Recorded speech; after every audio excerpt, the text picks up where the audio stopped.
I've used a lot of meal services, but Hungry Root truly stands out because it's built around the way real families live and eat.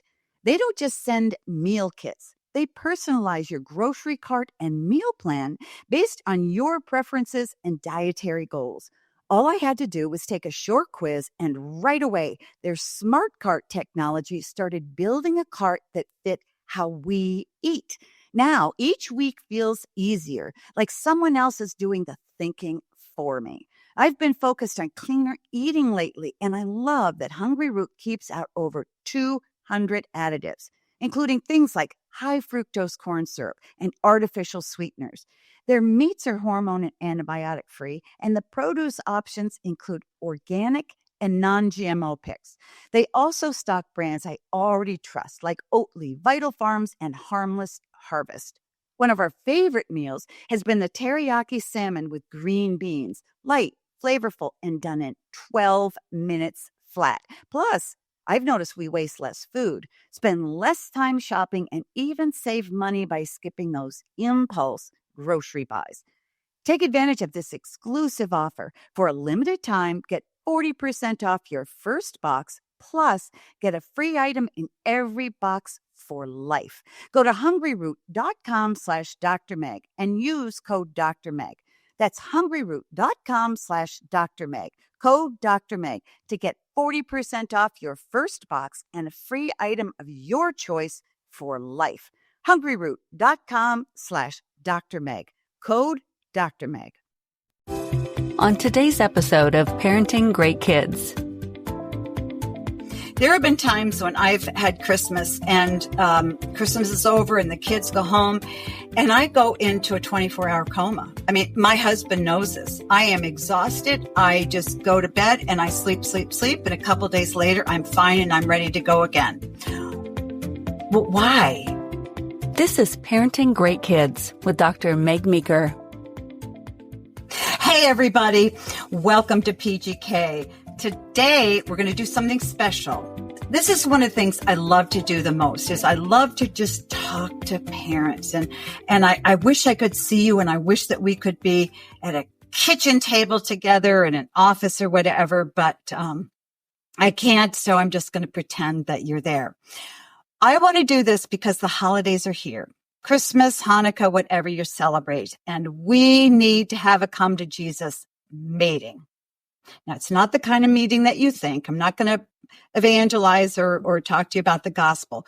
We're going to talk about you and stress, holiday stress. I don't know about you, but when the holidays come around, I feel my heart rate just go up a little bit and then a little bit more because stress is starting to sink in. Now, why do we get so stressed out at the holidays? If you think about it, stress is really related to fear. And the fear that we feel around the holidays is that, well, many things. We're going to disappoint somebody, or we're going to disappoint ourselves, or we're going to fall short and just not meet the expectations that we had for the holidays and for ourselves. So I think that one of the first places we need to start when we talk about de-stressing the holidays is talk about our fears. And we just face them head on. One of my fears is, it's not a huge fear, but one of the fears that drives my stress is, I'm not going to give my kids a good enough Christmas. Or what if I buy them a gift and they hate it? Or what if I buy them a gift and it's not the gift they really, really wanted? Or what if I don't make my kids' favorite Christmas cookies and I only get to see them twice a year and they're going to be home for Christmas? I don't want to let them down because they need to feel like Christmases past are here and they feel that by eating my cookies. You get it. Moms, you get it. We feel that when Christmas or Hanukkah comes, we're on. We've got to produce. We've got to do everything that needs to be done in order to make everyone around us happy, even at the expense of our own health. There have been times when I've had Christmas and Christmas is over and the kids go home and I go into a 24-hour coma. I mean, my husband knows this. I am exhausted. I just go to bed and I sleep. And a couple of days later, I'm fine and I'm ready to go again. Well, why? I mean, why do that? And I'll tell you, one of the reasons it's really important to de-stress is because if people come over to your house and your kids are around you at Christmas when we're supposed to be feeling love and joy and peace, and we're maniacs because we're so irritated because we haven't gotten things done and we haven't gone grocery shopping and we haven't finished our Christmas shopping, we project this sort of irritation and people feel it and they almost feel sort of guilty about being around. It's kind of like, imagine you have kids coming home from college and you want everything to be perfect for them when they walk in the door. So what do?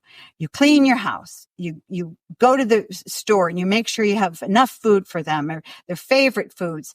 And by the time they get home and you go to open your door and let them in, part of you is mad that they're there because they just made the past 24 hours so hard for you because you had to get ready for them. That's crazy. But I've been there because you want so much to please everybody and to make Christmas and special times great. Okay. So I'm going to go through a few tips that I found really helped me that I think might really help you too. Because if you try just one or two of them, I guarantee you they're really going to help you. Okay. Because holidays really can be fun if we make a conscious intentional effort to de-stress. Trick number 1, shift the expectations you have for yourself.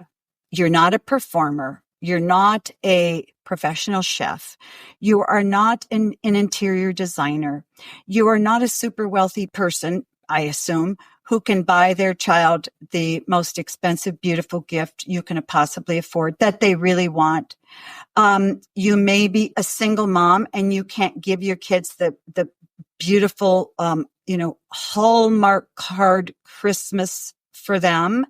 You may have some tension in there. It's okay. You don't need to be more for other people in order to have a great Christmas. You don't need to be more for other people in order for them and you to have a great Christmas, a great holiday. And I think that's one of the first places you need to start. Decrease the expectations you have for yourself as well as all the things you need to do and perform for others during the holiday. So if you're wondering what those are, make a list. What are the things that you expect yourself to do during the holidays? I can make a list of 20 things really fast. So if you make a list, go, do I really need to do that? Does my kid really need that gift? Do I really need to make 15 types of cookies to please everybody? Do I really need to go to all the Christmas parties? And I'll give yourself some grace and say, no, I really don't need to. Second, shift your expectations of others. If your husband gave you a really ugly sweater last year for Christmas and you smiled and said thank you, and you told him to be a little more creative with Christmas present giving over the past year in the kindest way you can, guess what? He's probably going to give you another ugly sweater. People don't change. And I think it's our expectation that they're going to change, give us something nicer, be something nicer, or treat us really well, or not drink on Christmas. That's when we set ourselves up for disappointment. Now, I'm not saying that we should lower expectations of our kids and friends all the time, but I think that because the holidays are different and we expect more and hope for more out of people, that we set ourselves up for disappointment because usually that's not going to happen. If Aunt Lisa came to Christmas dinner last year and drank too much and went home drunk, guess what? She's probably going to do the same thing this year. If you had an argument with your sister or with your spouse or with your brother last Christmas and the Christmas before, guess what? You're probably primed for an argument this Christmas. So, in other words, look at holidays past and see what kind of behaviors occurred and patterns of behavior occurred in your loved ones and expect them to be the same this year because they most likely will be. Third thing is be okay with letting others down. Be okay with it. One of the toughest things that I think we do to ourselves as women is that we want to be our best and provide our best to our kids to make them have a great Christmas. We work really hard to save money for that special gift that we give our kid on Christmas Day. He looks at it, says thank you, that's wonderful, plays with it for a couple days, and then moves on. And what happens to us? We are very disappointed because we work so hard to give our kid the special gift and they could care less. And so, it's okay to not give exactly what your kids want. It's okay to not have the Christmas tree up in time or your outside of your house decorated. Will others be disappointed? Maybe because you didn't do something, probably, but oh well. Let's say you've always gone to that Christmas party every year and your friends expect you to come because you always bring the best cookies ever and everybody raves about them all year long. And here the party is again and you need to go and please them and give them those cookies again. Guess what? If you don't go, and they feel disappointed, it's okay. It really is okay. You have to find ways to protect your sanity and your mental health and your physical health during the holidays. That's legitimate. It's not only legitimate, it's good. Because if you feel that you have to get through the holiday season without disappointing anybody, you're going to end up a mess and having disappointed yourself at the end of the holiday. So think about it. Be okay letting other people down. Because I'll guarantee you one thing. If you let your kid down with not getting them the Christmas present that they really, really want, even though you worked hard to try to get it, but you just couldn't for some other reason, you're going to have a harder time dealing with it than they will. Your kid really, really, really wants a cell phone. You don't want them to have a cell phone, or you can't afford for them to have a cell phone. So you don't give them one at Christmas and they open the last gift and there's no cell phone and they start to cry. But mom, I really, really, really wanted a cell phone and you didn't give it to me. You're not a very nice mom. Sally's mom and Johnny's not. All the other parents are better parents because they gave their kids what they wanted. And you smile and you look at them and say, honey, it just wasn't in the cards for this year. Or, you know what, honey, I would have loved to have given it to you, but I can't afford it. Or for other reasons, I just don't feel like it's a good idea right now.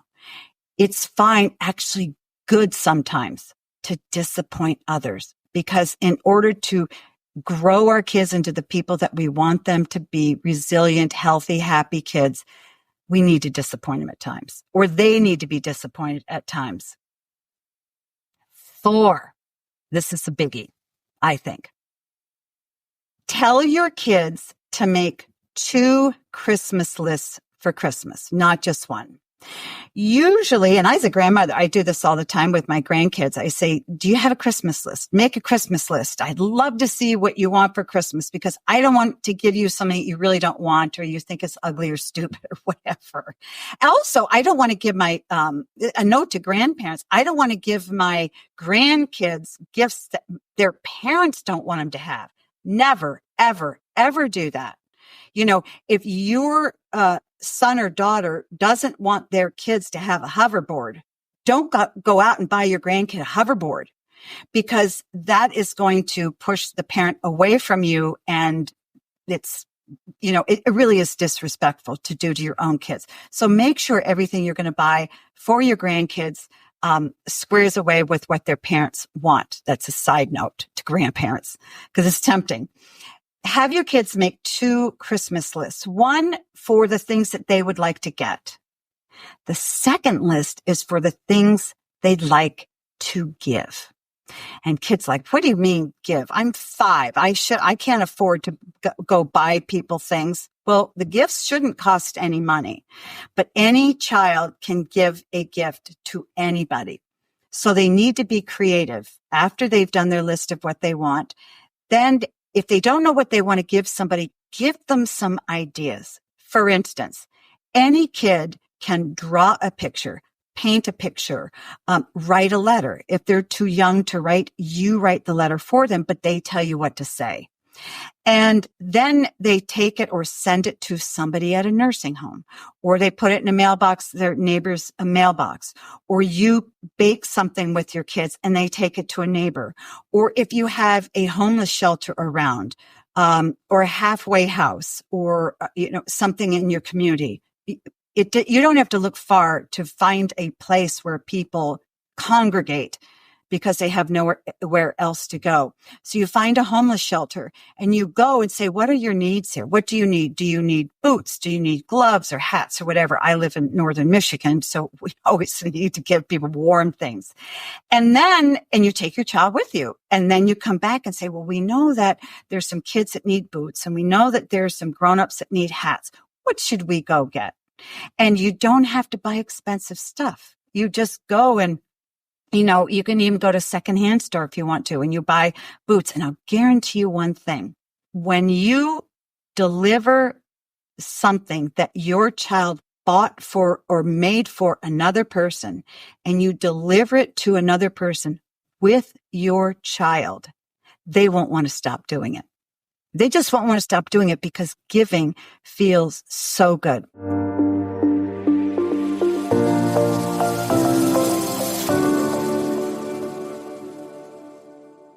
Many professionals invest in an executive coach for personal development and a trainer for physical fitness. Now you can hire me, a best-selling author and expert coach, to help you raise great kids. I've over 35 years practicing pediatrics and an extensive experience decoding what your kids need and think about you. I've helped countless parents just like you. You can talk directly with me through private or group coaching.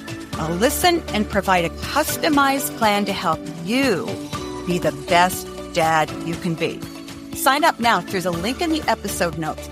Your kids are counting on you. Let's make your family's future brighter together.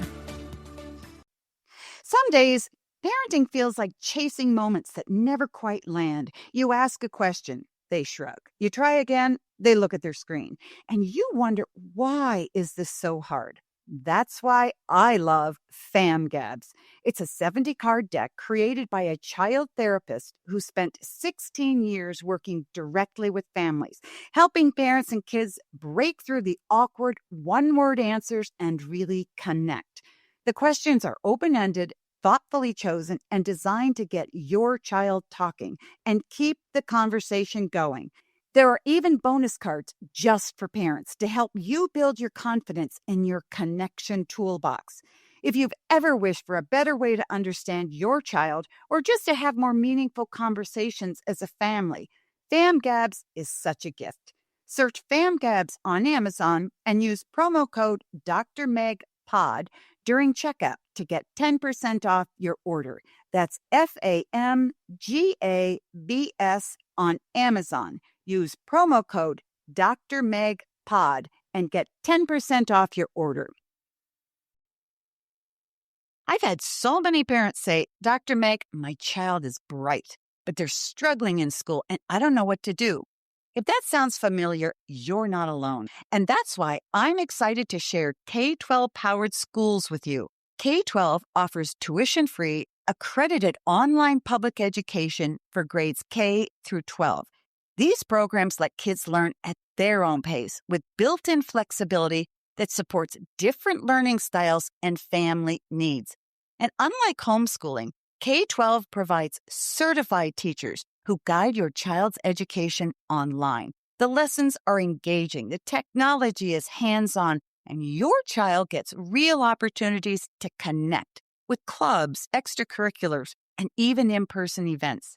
As a mom, a grandmother, and a pediatrician, I know how powerful it is when education meets your child's needs instead of the other way around. So if you're looking for something different, something better, go to k12.com/Dr. Meg and find a tuition-free K-12 powered school near you. That's k12.com/DRMEG, all caps.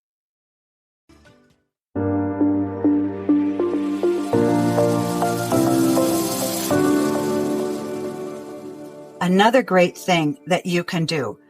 Every town has a soup kitchen. And one of the things that many soup kitchens do on the holidays is they make extra meals for people who need a holiday meal.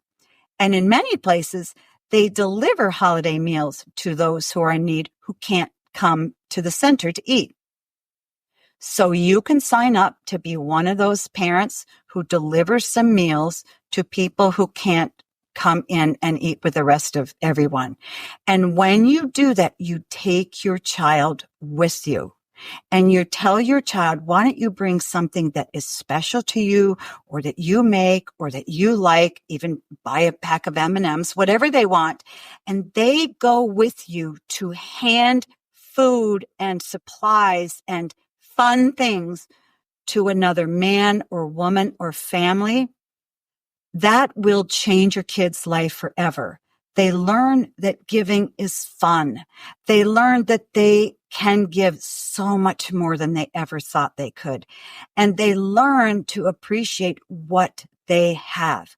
And when they see one other family, maybe just getting a meal for Christmas and no presents, I will guarantee you they will go home and they'll look at their list and they will feel so fortunate. 2 lists, one of what they want and one of what they want to give. And I'll guarantee you, you do this Christmas or holiday, they're going to want to do it next year too. And hopefully in between those times. 5, this is a little tricky, but you can do it. Tell your loved ones, family, friends, whoever, that come for the day or a meal on a holiday, what the rules are. Now, you can do this in a way that's fun. You don't have to sound like a jerk or, a monster who's just going to want to control everything. Tell them what you're not going to talk about that day. All families, if you get more than 2 people together, you're going to have disagreements and you could potentially have arguments. Well, arguments are in the front of everybody's minds right now, because we've been in a economically and politically volatile time. And talking about those times and hardships and presidents and politics and economics, it really triggers some bad feelings in a lot of people. So you tell people right away, look, I know you probably voted. I don't care who you voted for. I know you have feelings about how the economy or organizations should be run. I respect it. We're not going to talk about it. If you have religious differences, you say, you know what? I know that we all have different opinions about religion and we want to really enjoy our presence. So that's a conversation for another day, but not today. In other words, you're setting up a plan for a pleasant, hopefully joy-filled day. But unfortunately, because we're people and very opinionated, and the older we get, the smaller the filter gets in our minds to our mouths, we just say what we think and what we feel. And sometimes we forget to just stop saying certain things. Set some rules up and do it in a fun way. And if somebody starts to bring up, oh, I voted for so-and-so, remember, we're not going to talk about that. That's very important. Other things you should never talk about. You have a daughter or a niece who comes home for Christmas. She's unmarried. She's in her 30s, doesn't even have a boyfriend. Do not look at her and say, so when do you think you're going to get married? Or if you have a married son or a married daughter or niece or nephew, and they don't have children, do not go to them and say, so when are you going to start your family? For all you know, they've been trying to have a baby for 3 years. And it's mean. It's none of your business.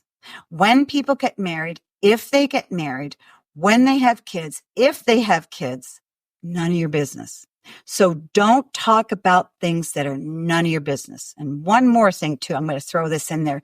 Do not comment on anyone's weight. None of this, oh, you look so good. Have you lost weight? The message to the person is, I love it that you've lost weight. Keep going. You're so pretty. Or, looks like you need to sort of cut back on the cookies this year because you put on a few pounds. Do not. It's humiliating. It never ends up. It never lands very well. And it hurts people's feelings. Don't talk about weight. Don't talk about what people eat. Don't talk about politics. Don't talk about personal matters that are none of your business. Don't talk about anything that you know is going to get under someone's skin. So think about it ahead of time and then tell people what your house rules are. Or if you're going to somebody else's house for dinner, ask the host, is it okay if we just sort of say what we're not going to talk about this year? Because I really want this to be a fun time. I guarantee you it'll avoid so many arguments. You'll really be happy you did it. Along those lines, number 6, the B word, boundaries. I'm terrible at boundaries.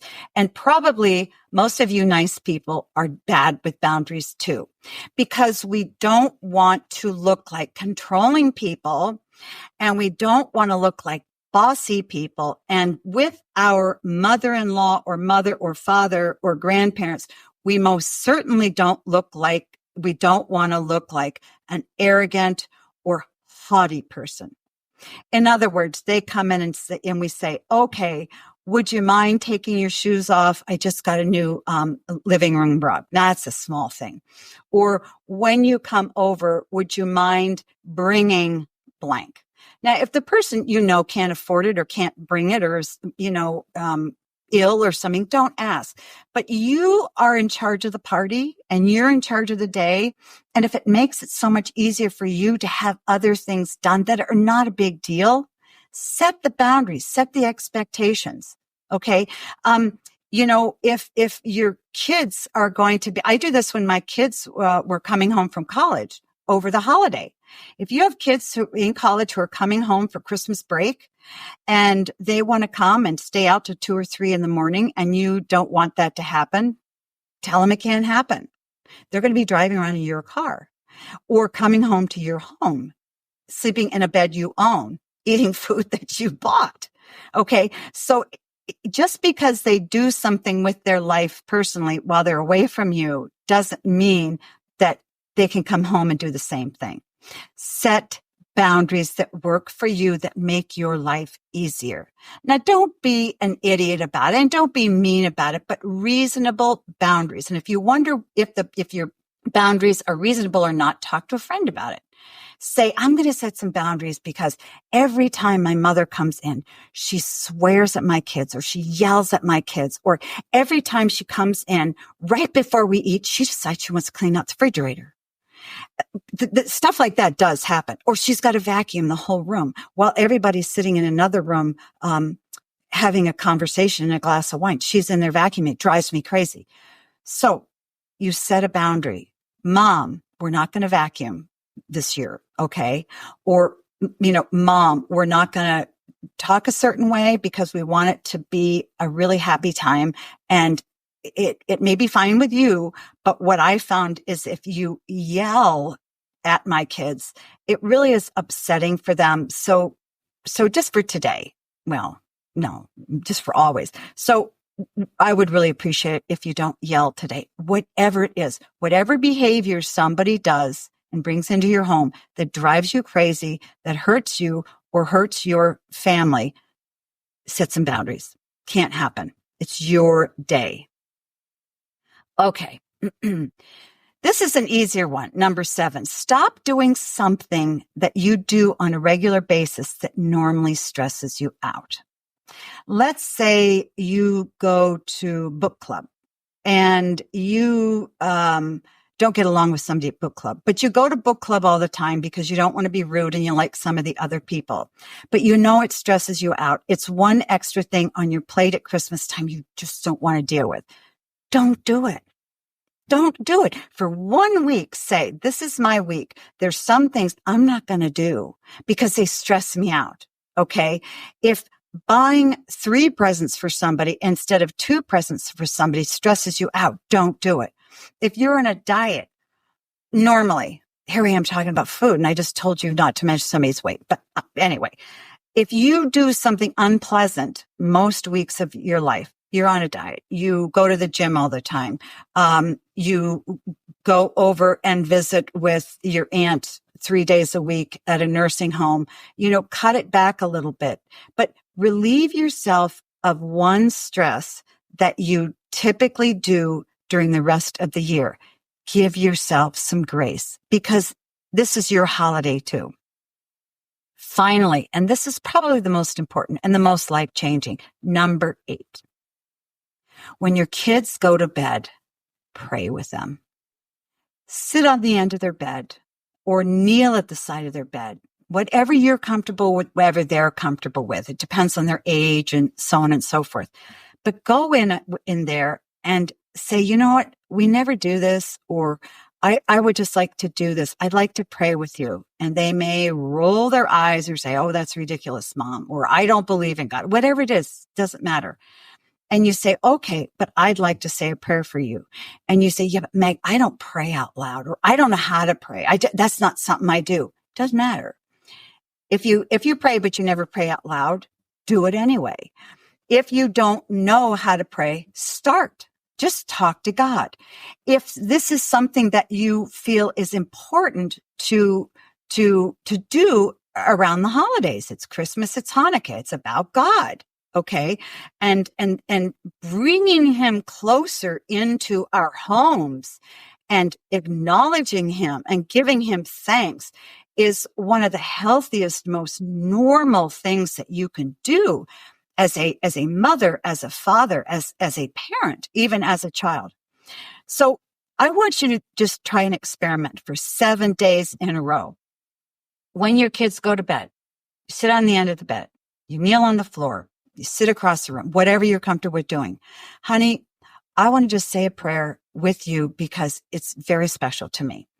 And then you say to them, what I would like to know is, what do you need prayer for? Is there something you're struggling with or a friend is struggling with that you would like me to pray about that may be uncomfortable for you to pray about? Or don't even say that. And you ask them what they need prayer for.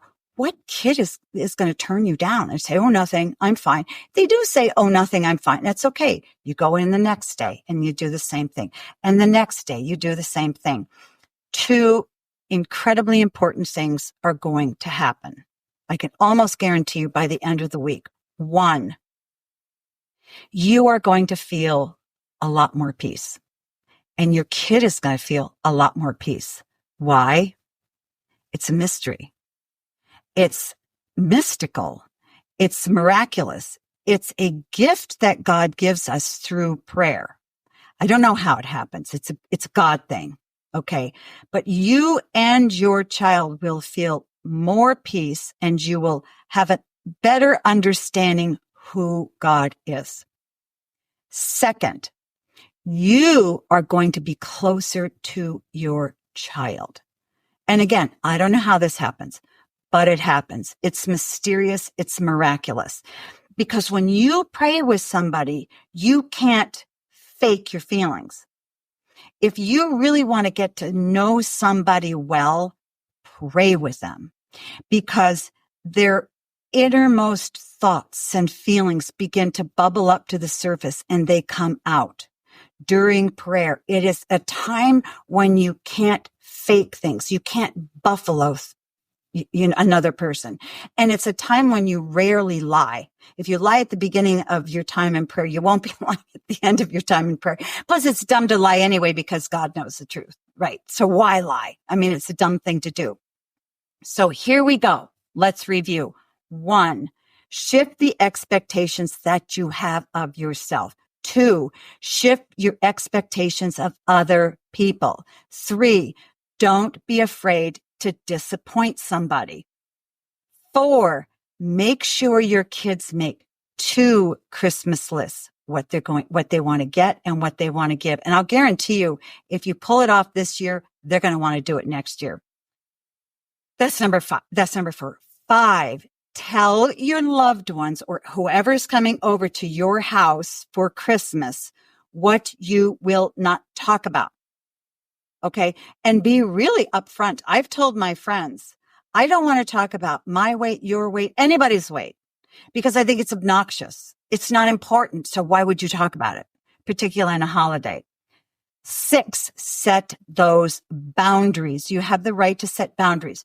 Don't make them unreasonable and don't expect people to do things that are just not nice, but set boundaries because they should be setting boundaries with you, just like you need to set boundaries with them. And 7, stop doing one thing for a week that normally stresses you out. What is it that really makes your life kind of harder during the rest of the year that you're not going to do this week?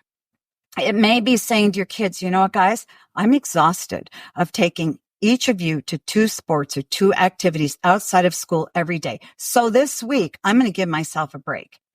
I'm only going to take you to 1 because I can't do 2. I'm just too tired. And I know it disappoints you, but you know what? I'm tired. And that's the way it's going to be. You have the right to do that. And 8, before your kids go to bed, pray with them. If you're uncomfortable, I don't care. Do it anyway. If you've never prayed before, but you'd like to, I don't care. Start. Because you will find at the end of the week, miraculous things will have happened inside of you and in your relationship with your kids. You know, I often tell parents this, and I believe it with all of my heart. Great parenting is so simple, but it's incredibly hard. Love your kids unconditionally. Okay, got that one. Really? You probably don't really have that one. Spend more time with your kids. Okay, but then you give them a video game and you sit in the same room together, not spending time with your kids. Doing the good things, spending more time with your loved ones, interacting with them, loving them really well, and having a healthy and happier holiday is much harder. But what you realize is once you get through it, it was easier than you think. De-stressing is easier than you think. And the results are so amazing.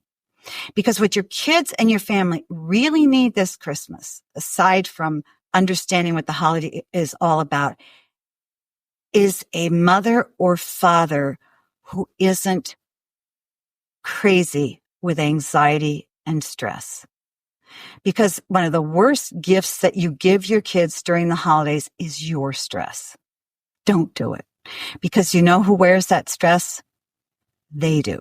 And it ruins their holiday.